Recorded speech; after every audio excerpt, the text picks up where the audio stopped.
Di dalam labirin pikiran manusia, seringkali tersimpan sebuah riuh tersembunyi yang mengusik kedamaian jiwa kita. Riuh itu bernama prasangka. Seringkali kabut prasangka yang kita ciptakan sendiri di dalam pikiran terasa jauh lebih mencemaskan dan menakutkan daripada kenyataan yang sebenarnya terjadi.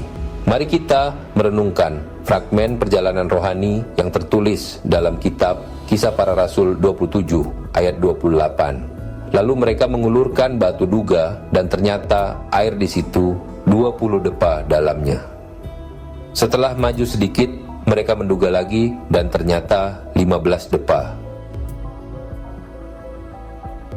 Hidup yang terus-menerus dikepung oleh prasangka atau tebakan-tebakan liar sungguh terasa tidak nyaman. Ketika kita membiarkan diri kita terjebak dalam kebiasaan menduga-duga, jiwa kita perlahan-lahan akan kehilangan pijakan kedamaiannya. Terlebih lagi, jika pikiran tersebut mulai dipenuhi oleh prasangka buruk terhadap situasi atau terhadap sesama. Suatu kali saya pernah mengirimkan beberapa pesan singkat melalui aplikasi WhatsApp kepada seorang kolega. Namun lembaran hari berlalu tanpa ada satupun jawaban yang kembali. Di dalam ruang sunyi penantian itu, prasangka pun mulai mengambil alih kendali pikiran saya. Berbagai pertanyaan mulai bermunculan dan merusak ketenangan batin. Kenapa dia diam saja?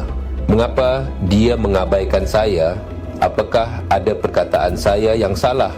Setelah lewat beberapa hari, barulah sebuah notifikasi balasan muncul di layar ponsel saya dengan untayan kata yang bersahaja.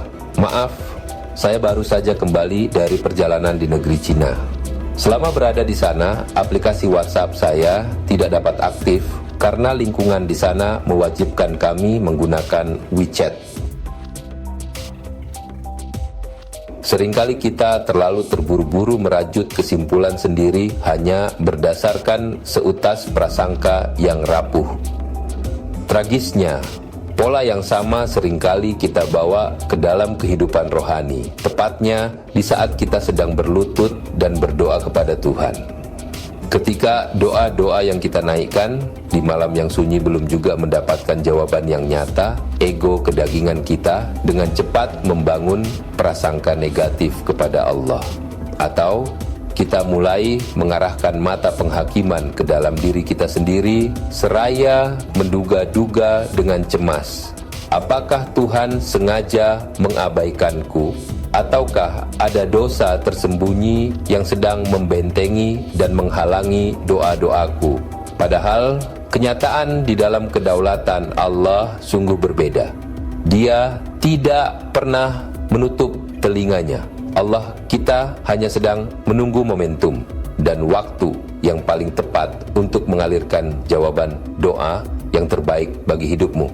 Justru untayan prasangka buruk dan kecemasan yang terus kita pelihara di dalam batin itulah yang perlahan-lahan dapat menyumbat dan menghambat aliran jawaban doa tersebut mengalir ke dalam hidup kita. Oleh karena itu, daripada kita terus melelahkan batin dengan hidup berprasangka dan menduga-duga dalam ketidakpastian, alangkah indahnya jika kita memilih untuk melangkah ke tempat teduh. Belajarlah untuk menunggu setiap proses dan ketetapan Tuhan dengan penuh kesabaran.